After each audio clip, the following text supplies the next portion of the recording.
윤석열 대통령이 취임 후 2달 동안 평일에 거의 빠짐없이 해오던 출근길 약식 회견, 도어 스태핑을 잠정 중단했습니다. 대통령실은 코로나19 재확산을 예방하기 위해서라고 설명했는데 지지율 추락 속에 메시지 관리에 들어간 것이란 분석도 나옵니다. 정주희 기자입니다. 처음으로 출퇴근하시는 대통령이신데 좀 소감이 어떠신가요? 글쎄 뭐 특별한 소감 없습니다. 일해야죠.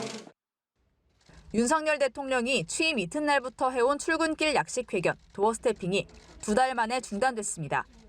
표면적 이유는 코로나 재확산 우려였습니다. 용산 대통령실 기자실 내에 확진자가 2자릿수로 증가했다며 대통령실이 잠정 중단을 선언한 겁니다. 이와 함께 윤 대통령의 공개 행사에서 기자단의 직접 취재를 최소화하고 대변인 브리핑도 가급적 서면으로 하겠다고 덧붙였습니다. 확진자가 더 이상 늘지 않고 상황이 안정되면 곧바로 도어 스태핑을 재개하겠다고 설명했습니다. 전날까지만 해도 3명의 기자가 도어 스태핑을 대표로 취재하는 이른바 풀기자 운영 방침을 전달받았던 기자단은 즉각 반발했습니다. 하지만 대통령실은 집무실과 기자실이 분리돼 있지 않아 감염병 확산에 취약한 점을 감안해달라며 양해를 구했습니다. 도어 스태핑 중단 이유로 대통령실은 코로나 예방을 댔지만 그 이면에는 메시지 관리 차원의 조치란 분석이 나옵니다. 윤 대통령이 국민과 자주 소통하겠다며 도어 스태핑에 적극적인 모습을 보였지만 정제되지 않은 발언과 행동이 크고 작은 논란으로 이어졌기 때문입니다.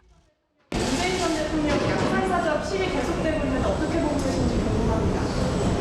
글쎄 대통령 집무실도 시위가 허가되는 판이니까.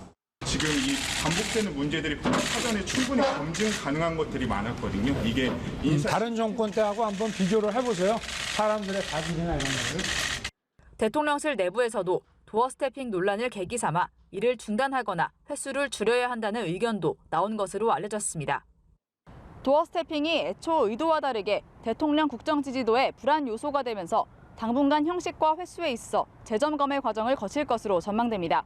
연합뉴스TV 정주희입니다.